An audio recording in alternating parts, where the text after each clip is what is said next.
మరి ఏదైతే తెలుగుదేశం పార్టీ నాయకులకు కానీ కార్యకర్తలకు కానీ ఒక పండగ వాతావరణం, దాంట్లో భాగంగా నియోజకవర్గ ఇన్ఛార్జు కార్పొరేషన్ చైర్మన్ అయిన కులవల బాబ్జీ గారి నాయకత్వంలో నేను నాతో పాటు వాళ్ళందరం కూడా ఈరోజు మరి కడప మహానాడు కార్యక్రమానికి బయలుదేరడం.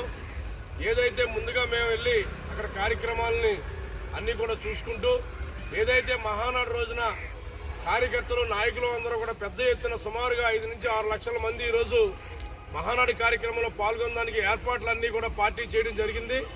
తప్పనిసరిగా ఈ తాడేపల్లిగూడెం నియోజకవర్గం నుంచి మరి వచ్చిన నాయకులు కార్యకర్తలందరినీ కూడా చూడడానికి బాబ్జీ గారి నాయకత్వంలో మేమందరం వెళ్ళడం, ముందుగా అక్కడికి వెళ్ళి అక్కడ ఉన్న కార్యక్రమాలన్నీ కూడా అకామిడేషన్ కానీ అక్కడ వచ్చిన నాయకులందరికీ కూడా పూర్తి స్థాయిలో సదుపాయాలు చేసే విధంగా ఏర్పాటు చేయడానికి మేమందరం కూడా ఈరోజు బయలుదేరడం జరిగింది.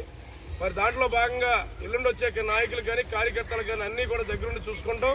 తద్వారా అందరూ కూడా పెద్ద ఎత్తున ఇది తెలుగుదేశం పార్టీ పండగ దినం కాబట్టి అటువంటి పండగ వాతావరణాన్ని ఆ మహనీయుడు నందమూరి తారక రామారావుకి ఘనమైన నివాళులు అర్పించే విధంగా ఆ రోజు తెలుగుదేశం పార్టీ నాయకులు కార్యకర్తలు పెద్ద ఎత్తున సుమారు 6 లక్షల మంది ఈరోజు ఆ కార్యక్రమానికి రావడం జరుగుతుంది. కాబట్టి అందరూ తరలి రావాలని చెప్పి మరొక్కసారి తెలియజేసుకుంటూ జై తెలుగుదేశం, జై తెలుగుదేశం, జై తెలుగుదేశం.